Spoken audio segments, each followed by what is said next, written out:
I've come to realize that so much is working for me because on paper, so much did not work for me as a child. You know, when you're born in a different country and you move and you immigrate, there's always gonna be struggles within that. And so I was born in the Soviet Union.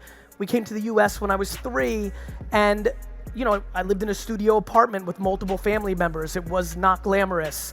I had to learn the language, and at 4 and 5 years old, got picked on quite a bit for not being able to speak English.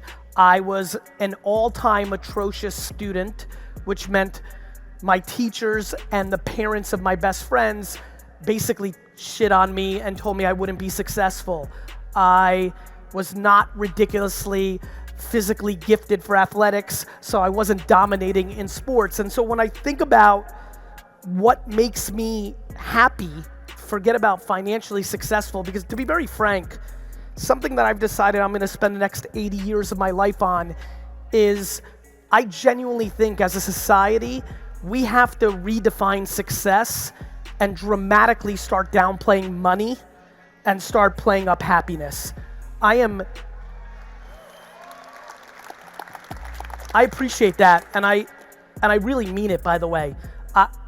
No question to me, one of the reasons I think I'm a successful entrepreneur is because I love the game, not the trophies that come from winning the game.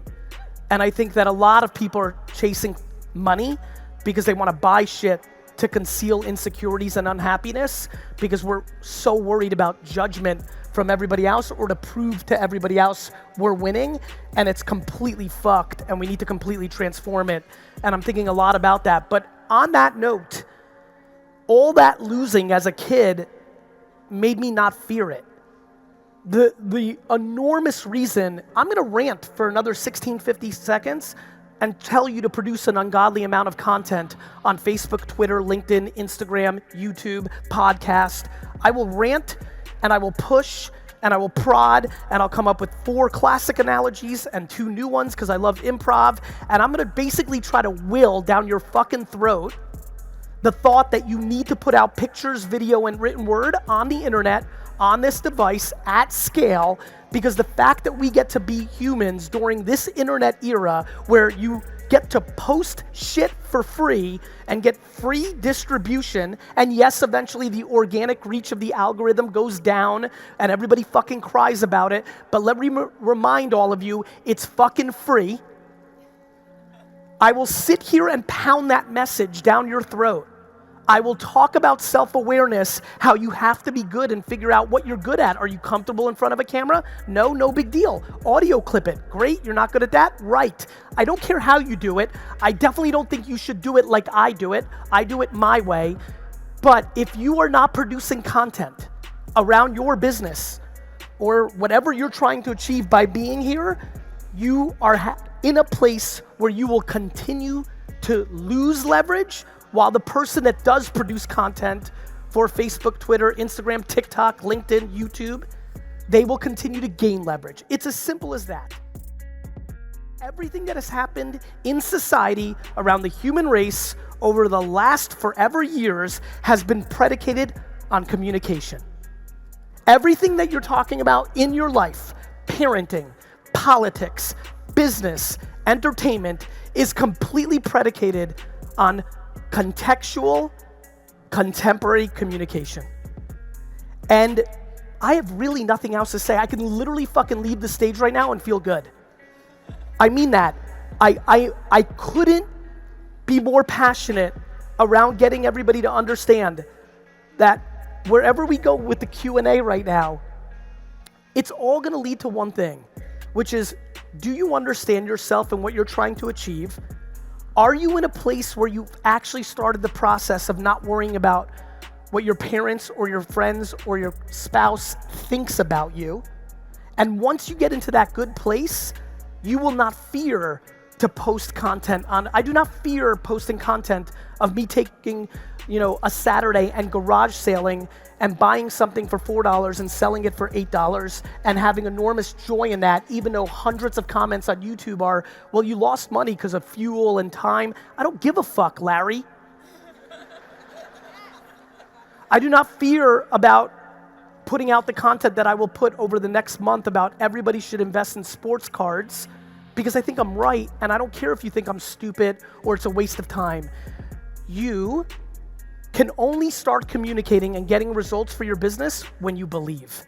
The amount of people sitting in this room that actually don't believe in the shit they sell is devastating. You're selling it because you want money. You know how many people right now are a cannabis and cryptocurrency expert, and 5 minutes ago they were a social media expert, and a week ago they were a fucking real estate expert? You're fucking chasing. And I don't think that's a good strategy. There is nothing passive about building wealth. There is no fucking system. There's no fucking shortcut. It's a fucking marathon. I fucking worked every day for 15 years before I put out a piece of content in my life. You're not getting there quick. Nobody's fucking inventing Uber in this fucking room.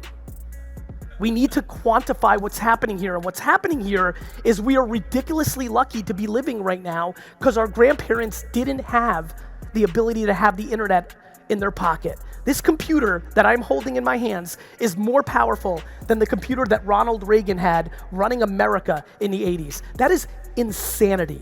We have completely not contextualized the opportunity. The other thing that we have not contextualized is time.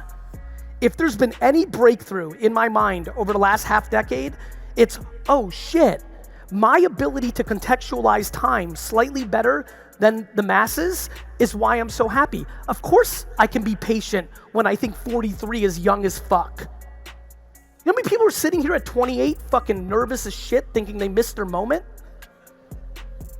We need to contextualize time. When you start thinking in long terms, I mean, how many people under 40 in this room? Raise your hand. When you realize that you're gonna live 2 more full lives, 2 more, what you've just lived up to this moment, that you're gonna do that 2 more full times, all of a sudden, not getting results tomorrow feels a little bit more palpable. We lack patience. We lack patience, which leads to shit behavior because you're looking for a quick score. It's the same old shit. Business is no different than fitness. Business is no different than fitness. You wanna get more fit? Eat healthy and work out. But nobody wants to fucking do it because fucking chocolate and sleeping in is fun. And celery and fucking treadmills suck shit. The reason so many people don't like my content is I've got no fucking quick move for you. I don't have it. I have no interest in selling you anything or giving you some fucking trick or fucking pandering and showing you how good I have it so you want it like me. Here's what I know about entrepreneurship. It's lonely as fuck. This game is lonely.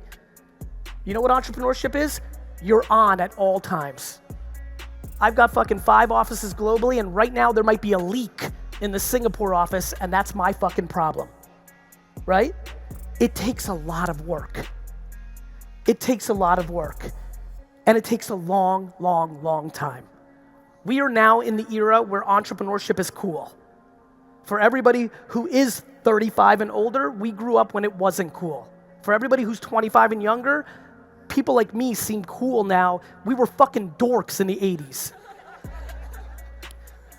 And you have to understand, that's fine, but what that makes me fearful of is the following. Unless you love your game, somebody else who loves it more is gonna work harder and smarter and beat you. Please understand that self-awareness and patience are the foundation of a happy, successful business, and they are words that are not being talked about at all. You know why so many people here don't have the Instagram following they want or aspire to? It's because every fucking piece of content you put out is selfish, not selfless. You care about how many likes. I'm so fucking pumped that the likes are gone in this country. It's the single best thing. It really is. You're pandering to short-term metrics and putting out shit that you're not even happy about because subconsciously you know it will do better than the shit that you actually want to talk about. Whether you're finally ready to start your podcast on Spotify, whether you're gonna build your Instagram profile or meme page because you want brand dollars, whatever you're up to in this room, the reality is that if you have to put in so much work, but so much of what comes out of people's mouth or what they post is selfish, not selfless. It's what you want. You want them to buy it. You want them to like your post. You want them to follow you. The biggest reason I have the luxury of standing here today is from the wine business, to the content I made on YouTube when it first came out, to everything I've done over the last 8 to 9 years in my books, in all my free content. I've always thought, how do I bring more value to you than I get in return? It's very simple. Karma, or doing the right thing, always works. The problem is, most people are impatient. The reason most people are impatient, especially in cultures like mine, Eastern European, in cultures like here, there's too many people in here that are trying to get successful too fast because they want to prove it to their parents. And in that impatience is a very important point. My friends, the number one thing I fear, period, is that people live their lives based on other people's opinions. The number one thing that I have seen as I've gotten older that has been very obvious to me is that most of the people here today do many of the things they do because of 1 to 5 people's opinions in their lives, whether their parents, their spouse, their older sibling, their neighbor. Living your life predicated on the judgment of somebody else is the great weakness of the human being. The biggest reason, do you know how many people are here today just to get affirmation from me to go and do something? I mean it. And it's fascinating to me, and I'm empathetic. I understand, and I want to talk about it a lot, because no matter how I tell you how to leave 500 comments on Instagram posts, or what time to post your posts, or why you should start a Spotify podcast tomorrow, or how you actually list an item on Facebook Marketplace, no matter what I tell you, if you post the first day and the person that you're worried about has a bad opinion of it, it's already game over. The thing that I've become fascinated about, and the thing that I want to talk about today, is really 2 things. Literally right before I came out here with the organizers, they're like, talk about the how. And I asked them, I said, the how here or the how here? What's interesting to me now that I've been a little older and had my career, and I'll go back to it in a minute to frame it up, but as I'm segueing, what's interesting to me is every wonderful person that I'm looking at right now, for them to get what they want, happiness, forget about money for a minute, happiness, for them to get what they want, it actually is only one of 2 things, here or here. And here represents doing the work, knowing what to do.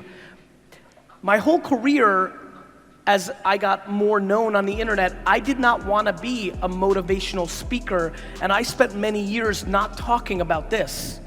I mainly talked about this. But after a while, what started happening was I started reading enough comments, because I read all my comments, and I just started realizing so much of why people can't get there has to do with this, that I started talking about it more over the last 4 or 5 years. But I think they both matter. You could be the most optimistic, happy person up here, but if you don't put in the work, and if you don't know what work to put in, it's not gonna happen. Optimism is very close to delusion.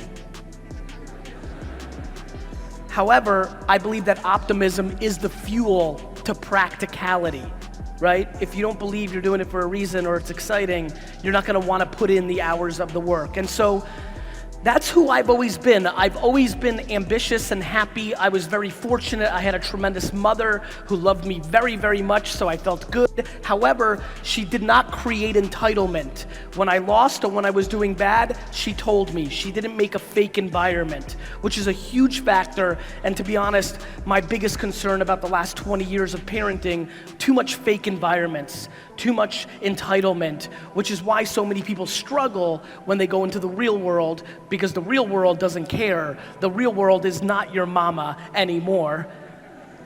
And so I think about those things. Fast forward, I was very good at selling baseball cards. When you're making $3,000 or $4,000 a weekend when you're 14 years old, you've got it. I was good, fine. But then my dad eventually bought a liquor store and he dragged me into the liquor store when I was 14. I started making $2 an hour, bagging ice. This was huge for me. If I didn't have that transition, all the money I was making as a young kid, it came so easy because I was naturally talented. I think not having that struggle of losing all that because my dad forced me to work in the store and making $20 a day, that really helped me. And I learned a lot in that liquor store. Most of all, what I learned was to watch people. Today, after this talk, I will go to the airport and on my flight, I will literally read most of the comments on Twitter, on Instagram, your DMs. I will read them and I'll read them to understand, was there anything I said in this hour that stood out, that didn't hit, that did hit? I learned that watching people, and more importantly, understanding people, and most importantly, being empathetic to people was the best way to build a real business. So I flew all the way here, 24 hours, to put pressure on what is the most obvious conversation, which is, are you prepared to finally get quiet in your head and not allow the opinions of others to dictate your behaviors? Every person here knows what they want to do. If you're here today, there's something running through your mind that you want to do. There's no reason for you to be here today unless there's something running through your mind that you want to do. How many people here are over 40 years old? Raise your hands. Raise them high, raise high. Don't be scared, raise high. There's no, Jesus Christ, this is a young crowd.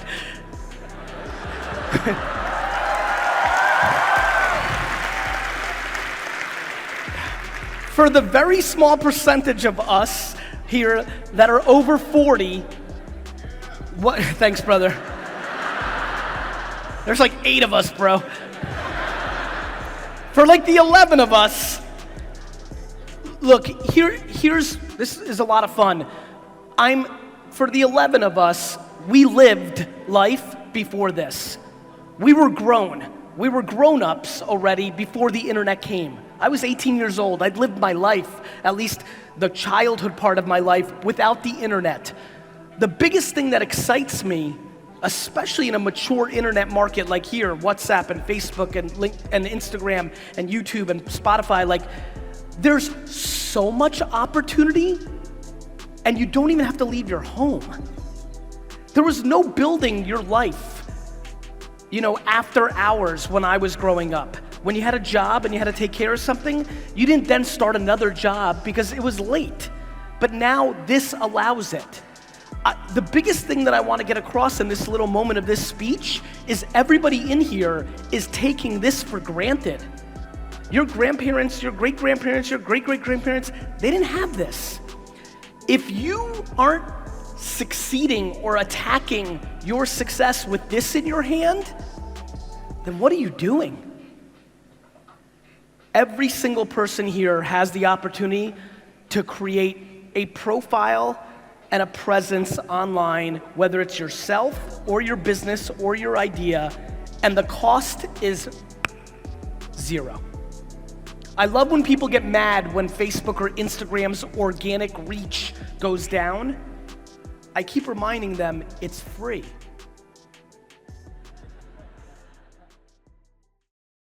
What makes me happy is knowing that I'm giving more than I'm taking. It just does. It's also my kryptonite. It's what allows me, and I'm very self-aware, and I'm a communicator. I am absolutely aware that in my 80s or 90s, I could become a very resentful old man. I genuinely believe that right now. And I'm trying to do actions in my 40s now to curtail that. You know, first way to fix something is to acknowledge it. I believe that I give so much, and I've already sensed certain resentment times with my dad, my family, like I have, that I'm like, oh, wait a minute, I need to be careful here. I live on optimism in the future, thus I'm always willing to not take as much because I've got more time. I'm the more talented one. I can always do it. And I think when I get to 80, 90, or if I get terminally ill, I always get scared about getting terminally ill because I feel like I am so optimistic and happy for the future that I could go into deep depression. And so I think about that. I think my vulnerability is my gift.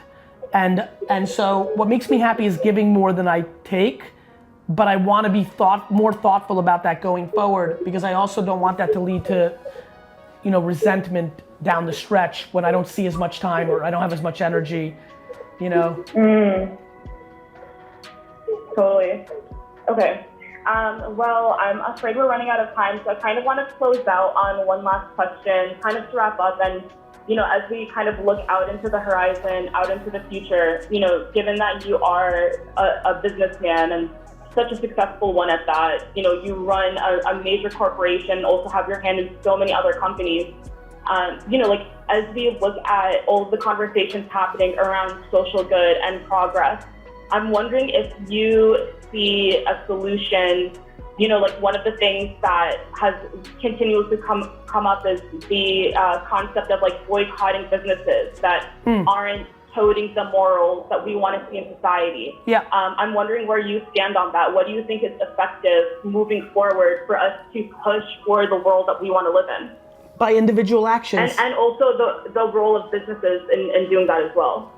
By individual actions. I don't like to impose my altruism on other people.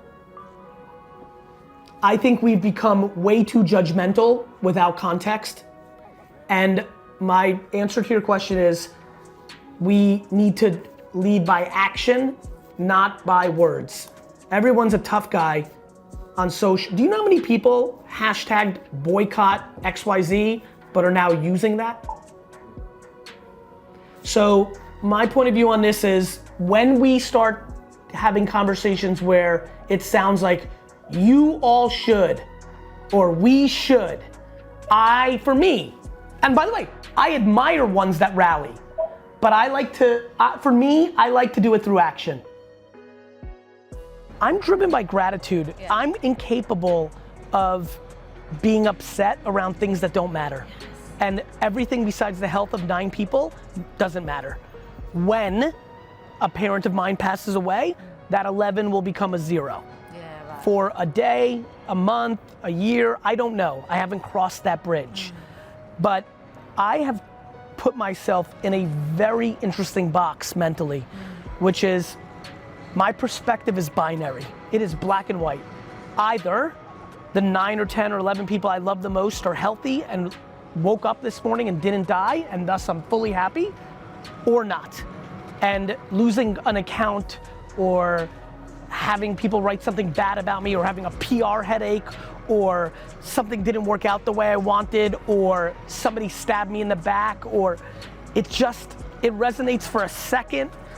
Maybe it gets, extremely difficult things that I notice contemporaries struggle with carry 3 minutes of anxiousness with me, 65 seconds of inconvenience, if it's traumatic, maybe a couple of hours before it translates into, this really doesn't matter. So it's all what you say to yourself at the time, or do you practice developed over time? I probably have spent the last 15 years of my life making pretend that my mom died. Are you serious? Yeah, yeah. I do a lot of things where something great happens or something bad happens, and I make pretend, and then the phone rang and my mom died. So how would I feel? Would I feel like this huge trophy I just got meant anything? No. Would I feel like this terrible thing that happened in business today was terrible? No. So yeah, I've been practicing for a very long time. That's a really amazing way to look at things. Yeah. Yeah, I love that. It really works for me. I can see how it would work, but it's not something anyone would think of. Yeah, it's something I've been thinking about putting out more in the world. Like, really just think about it. Like, just really wake up and go to sleep every night and make pretend the singular person you love the most just died in a horrific accident. I know it, no, I get it, but look, I wanna be very empathetic. People are watching this. We all know the majority of the world deals with issues. They're watching a man who just said he's an 11 on the 1 to 10 happiness scale. That can come across very insincere.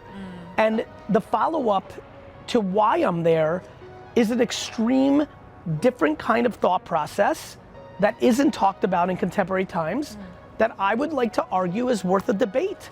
Whether it works for others or not, I don't know. But it is what I do.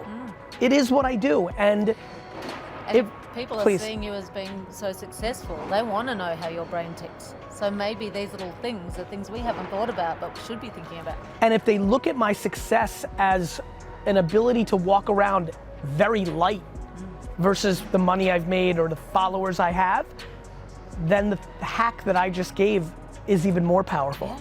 And I would argue that a lot of my business success comes from the fact that I have not had to take a lot of hours ever in 25 professional years to sit and worry about something that's happening outside the business. Amazing. I'm giving it my all, carefree, and that's how I see it.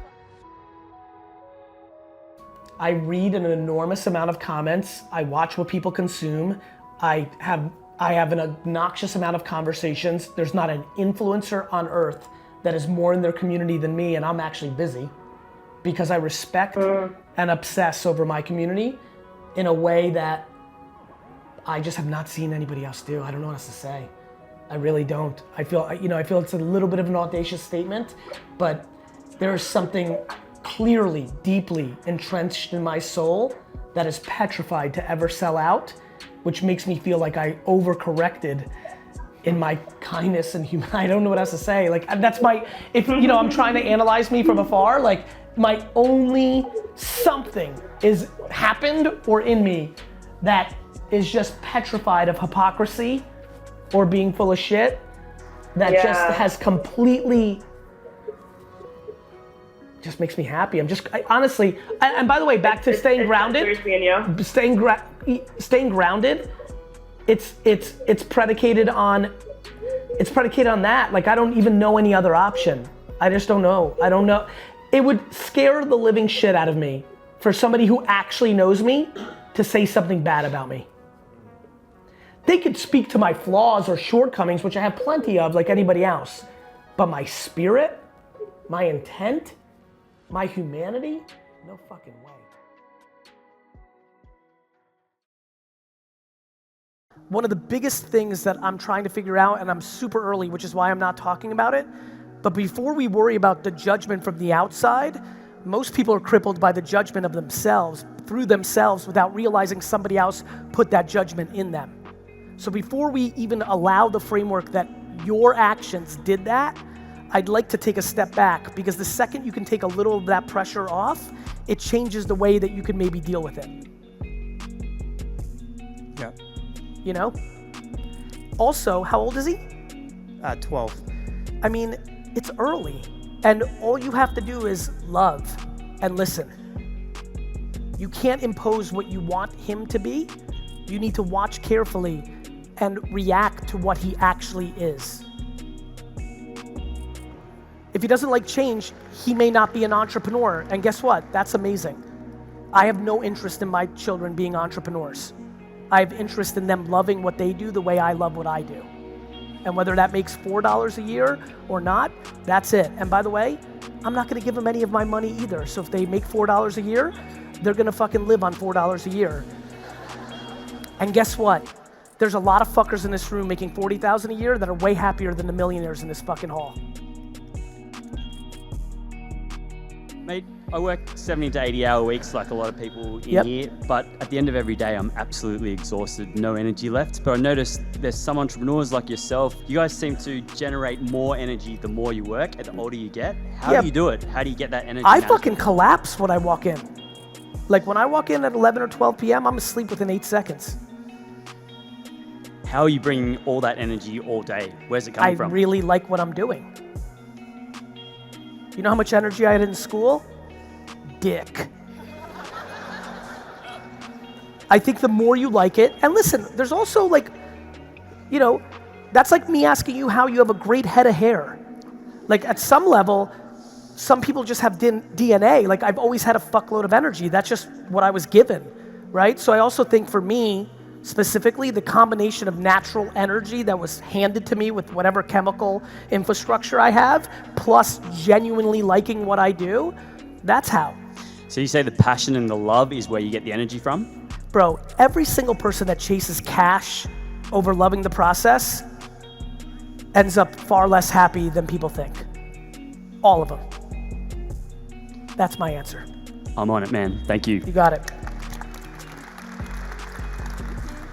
Hi, Gary. How are you? I'm good. How are you? Super duper. That's good to hear. Thank you. My name's Marissa. Hi, Marissa. I'm in the IT industry. Okay. So my whole family and friends come to me for IT advice. Right. And I'm a software tester full-time.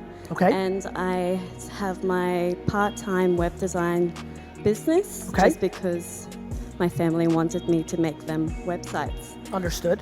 And I also have a ton of ideas, Good. but I don't know if I should do all of them at once or should I just focus on one idea. What sounds more fun? All of them? Do that. Okay. Good. Thank you, Gary. You're welcome. I really think that a lot of people are like me and want to do all of them.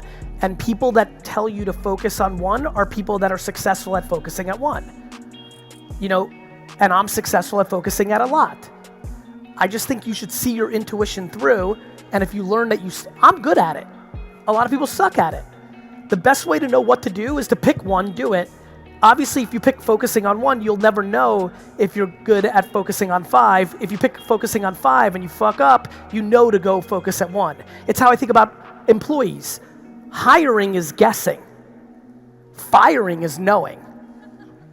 So I spend very little time hiring. The answer is pretty much yes. And that's where I think I flip a lot of things in the way that people do things. That's worked for me and I see it working for others. Hey. G'day Gary, how are you? Real good, bro. My name's Liam. It's funny you mentioned education before because my initiative supports young teachers. Okay, great. And hopefully making them not like the teachers that you might have understand. had. We're getting to a stage now where we're dealing with bigger, more established organizations. Okay. Some are linked to the government.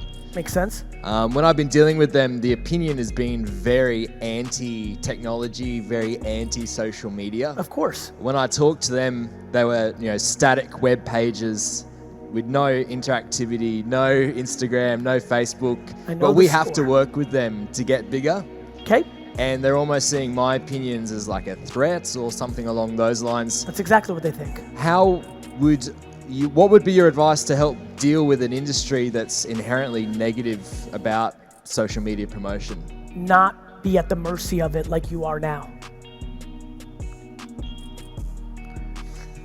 You've built a model that relies on them, right? Yeah. I recommend not to. Otherwise, you have to play by their rules, which means you will get frustrated and quit eventually anyway. So I would reframe the model to have leverage outside of them, not play within them. Now that's a fucking brain twist for you because you're like, fuck, that means I have to start all over.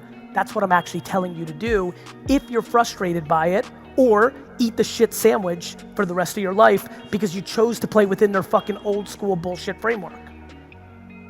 Well, conversations are kind of just beginning, so I'll go tell them that. I mean, you know where those conversations are gonna end. Yeah. Innovation is inherently against education. Education is built on the foundation of memorizing information in a world where information is at your fingertips. That's a problem. We don't give a shit when it fucks up retailers and we have new internet retailers, but we're awfully romantic about education. Education's framework is broke. The internet fucked it. That's not something I or you have anything to do with. But if you choose to play within it, you choose to play within it. It's like kids that always hit me up, they're like, Gary, my parents are forcing me to go to fucking school. Like, I don't fucking want to do this. I want to start a business. I'm like, leave. All these kids talking shit, but they want mommy's money. Don't take mommy's money and fucking start a business. Eat shit for a decade and do your thing. But no, everybody wants both. You're not gonna be able to have both, bro. They're not gonna move. They'll appease you and run you around until you quit. So, what? Don't fight them. You can't fight them. They have all the fucking leverage. What, are you gonna fight them with that awesome coat you're wearing? You can't fight something that has all the leverage. You're asking. Got it? Yeah. Whoever asks loses.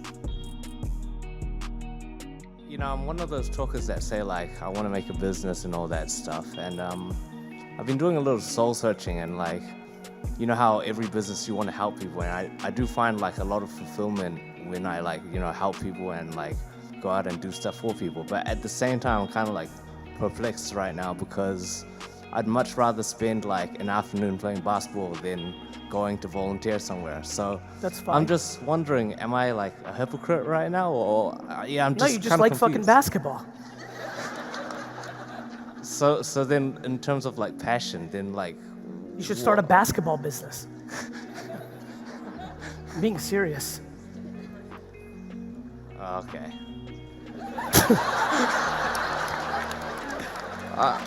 Why do you want to have a business? Well, as means to the end, basically. But You could work somewhere as a means to an end.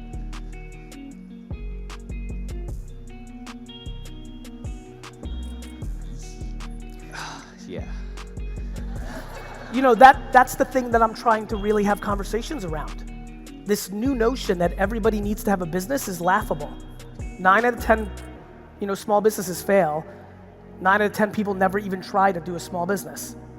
It's hard. It's a talent.